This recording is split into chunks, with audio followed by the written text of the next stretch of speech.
Tēnā koutou katoa, kia ora tātou. Kia ora everybody, it's Che Wilson here from Te Pai Pai Waho, and tonight we are doing the fourth kōrero on ceremonies and rituals at home, and how you can keep these rituals alive from your home. And this is the last kōrero on this kaupapa. And before we do anything else, I'll open up with a karakia, and then we'll get on with things. Maia maranga wakarangona te rangi e tūnei, maia maranga wakarangona te papai a takotoake nei. Mai arere o katupu anuku, mai arere o katupu arangi. Iau e nei ki te pau o tēnei po, ko te pau e tūnei te nei te pō, o nau mai te pō. Turuturu o hiti waka maua kia tīna, hui e, tāiki e. Tāiki e kia tātou. Tāiki e kia tātou I roto I tēnei pō, and geez, she's freezing. Hoi anō wāhi tuatai e tangi atu ana ki o tātou mate, kei te wanaunga buf, e moe, e oki ki roto I te mātou torutango te awa iti, tatu atu ki a koe e kui e noni. Te more u kuia o te awa, o roto o Ngāti Tū, o Ngāti Aua, ki te pura ki tu ua, e moe, oki rā. Hoki tonu mai kia tātou katoa, e mei nei, e tangi nei, kia ora katoa tātou. So kia ora everybody. Man, it's freezing. But before I get into everything, just want to note, tonight's session is about rites of passage. And I'll talk briefly about rites of passage, and then I'll do a wrap-up of our last few sessions that we've had on ceremonies and rituals at home. But talking about freezing, this snow is late, number one. And I was home over the weekend at Ruapehu, and there was no snow in Koro. Well, nothing that you'd normally have quite a lot more than you did. And I want to talk about that first because I know of 3 examples of predictions of a late winter and a pretty freezing cold winter. And so living by the stars is referred to it. Cousin Rangi Mātāmua, he's talked about his prediction being a late cold winter. And this is late for us to get the first snow now. And then Māramataka in Action, Meritini Bennett Huxtable, she's also talked about a late cold winter. And the third one, Te Pai Pai Waho myself, where from my read, we were going to have a cold winter as well.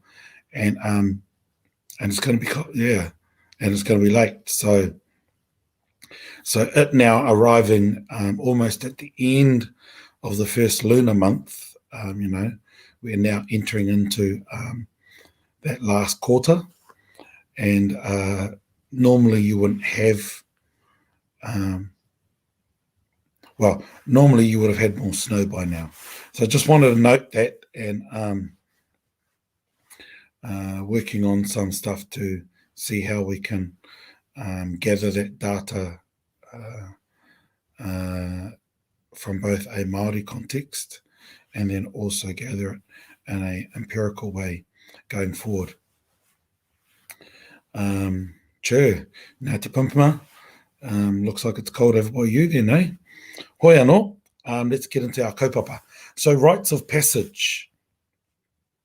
There are many rites of passage throughout life. And I think one of the biggest challenges for us as Indigenous people is how do we maintain our rites of passage? I know that many of us have lost our rites of passage, and so we've got to go back searching again. How do we find them?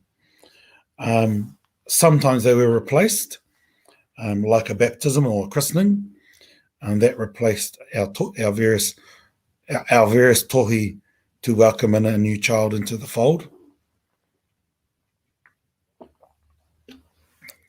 And as I know it, you'd conduct a tohi tā ngai, which is committing and connecting the child to the natural world. And then a tohi raukina, where you would then commit the child to the primary ancestors. And so these ancestors way up high so that you don't miss any of your wakapapa off. Like, those that are quite high up in wakapapa. For example, if you're from Te Arawa, you wouldn't say rangitihi or something like that, or tu haurangi, you'd say haumai tawhiti, so that you go to the top, so that you don't miss any of your line out. Similarly, if you were from Maniapoto, you probably go right up to Hoturoa. And by doing that, it's a means of connecting to all your ancestry rather than just linking into what you know of who you are now. Because often you will be influenced by one grandparent, and that one grandparent's influence will then say you are Ngāti such and such, which isn't incorrect, but you will also have other lines. So that's one example of the tohi, which is akin to a baptism, an iri. Some might also call the tohi a tuai. Then there's the rites of passage where you become a woman and a man. And for a woman, that's when you get your mate or your ikura. And as I know it, the moment that you get your ikura, you become a woman. So your period, you become a woman. And so we would celebrate that with a hakari.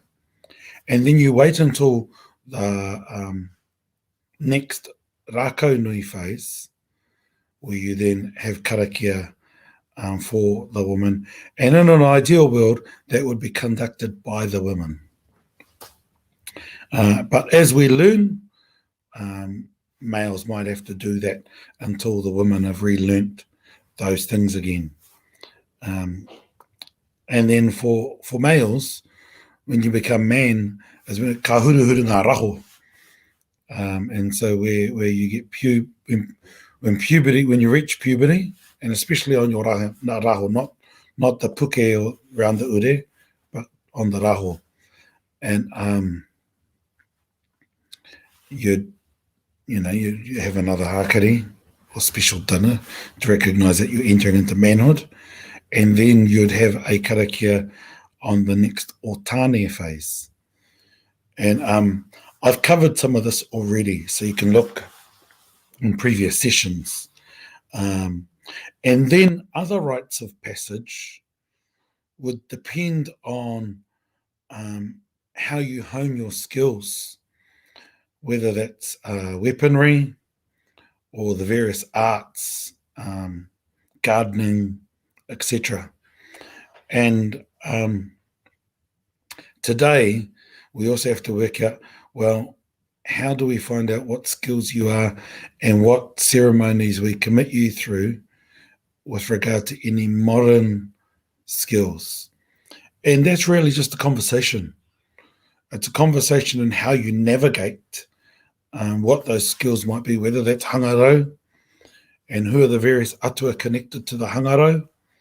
And as you do that, it connects you to a way of being that is specifically ours. But more importantly, what rites of passage do is they say, we value you. As a community, we value you. And I know when I went through my rites of passage, I was 12 and my other cousins were, some of them were 5, 10 years older than me. But when we did it, it was all about valuing the community, the hapu, the iwi, valuing you. And the more we have these types of ceremonies to say we value you, I think that will help a lot of the challenges we're going through.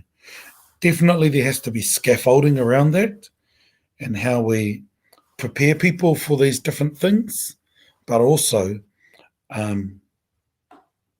starting the conversation to do it again, to say we value each other. And then as we transfer knowledge over to different people, succession, we do something again, and then also we work through how we celebrate people as they enter into kaumātuatanga as well.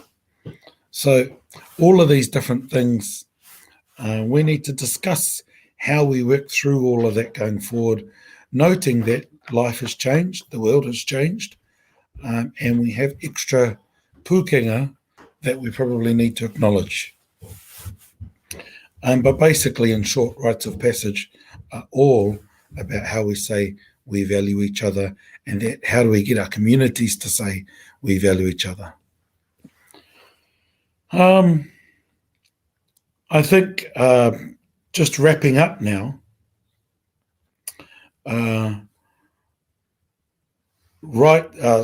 rituals and ceremonies at home has been this basic kaupapa. And I've talked about having karakia at home, matariki and puanga, how you acknowledge that, how you acknowledge other times throughout the year, whakamoemiti, clearing yourself, as well as tonight, rites and passage.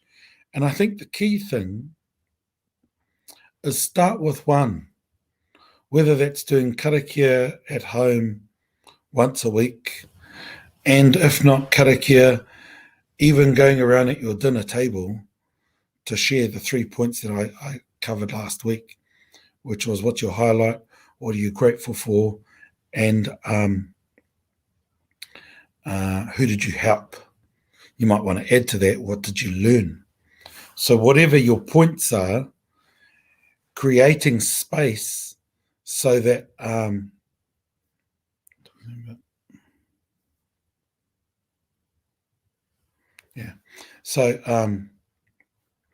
so making space so that we have time to give time back to each other, but also that we maintain the act of gratitude so that it can help grow us. And as we do that, you then get used to having some formality in a secular world that almost is doing away with formality. And what's important about formality is it just gives you a guide so that you understand how and what to do. A classic example is you can be at a general gathering and you might hit the table or hit a glass and people carry on talking. You go to a Māori hui and you knock on the table, we stop almost immediately. And that's because that ceremony ensuring that there is formality is still key to the culture. And the more that we do that, it just gives us a better space to be in so that ritual and ceremony aren't just a yesteryear thing, but they are alive. They evolve so that they're relevant to the time, and they help us be well. Because the other points of clearing ourselves seasonally, going to the water seasonally, or as and when needed, is another important part to ensure that we can gain strength and be well. And I just noticed some points, a point from my sister. So when you go through your change, these rites of passage, there are different things that happen. And so one, you prepare the children, and so we were preparing our kids from once they were little. And they knew that the moment that certain things happened, that they would have a hakari. But then also some will get given taonga, and you make it special because becoming a woman and becoming a man is a special thing. It shouldn't be awkward. It shouldn't be yuck. It shouldn't be, oh, no, we don't do that. We should be celebrating because that's what our tupuna did. And celebrating will help us deal with it in a really good way. So, katiake, that's just a general overview that's a wrap up. as well as talking about rites of passage. I know people have been celebrating or acknowledging puanga and matariki over the last little while, and more will do it at the end of this week as we enter into the tangaroa phase. I've been acknowledging puanga since the last rako nui, as ao nui or maru ao nui started to set, and I've been acknowledging it in my house since then. And then I will finish out at the end of this weekend with tangaroa as well. So I started puanga based on the teachings of Rangitihi Taupārai, where he says, kāhua ngā pua koia ko puanga.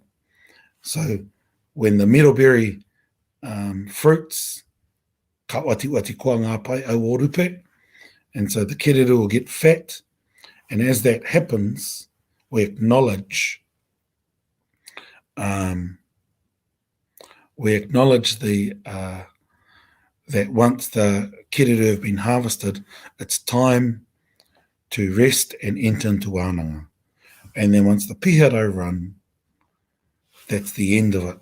And so in this case, as we align with Maru Aonui, that's the starting of the wānanga, and at the end of this week will be the end of this, about 6 weeks, I think. 5 or 6 weeks of wānanga to acknowledge this time, whether you acknowledge puanga, whether you acknowledge matariki. Neither is wrong. Everybody's just different. And I think it's important that we focus in and celebrate on what we know rather than it being a competition. So, ka te ake, e mihi ana ki a tātou, e mihi ana ki te kaupapa, ki te hautapu kā tū ki te papatonga rewa, hei te praere nei, ko tāku, e te tuakana, e tautoko ana. Tautoko ana i a koutou, o te rei a tātou katoa. Looking forward to spending time in Christchurch, Te Kuiti, and home over the next few days to acknowledge this time of the year. Tēnā koutou, tēnā koutou. Keep warm, keep safe, especially on the roads, because if you don't know how to drive in snow, stay home. Because, and finally, all of you at home, stop skiding and showing all of the snow photos, because I'm getting jealous now.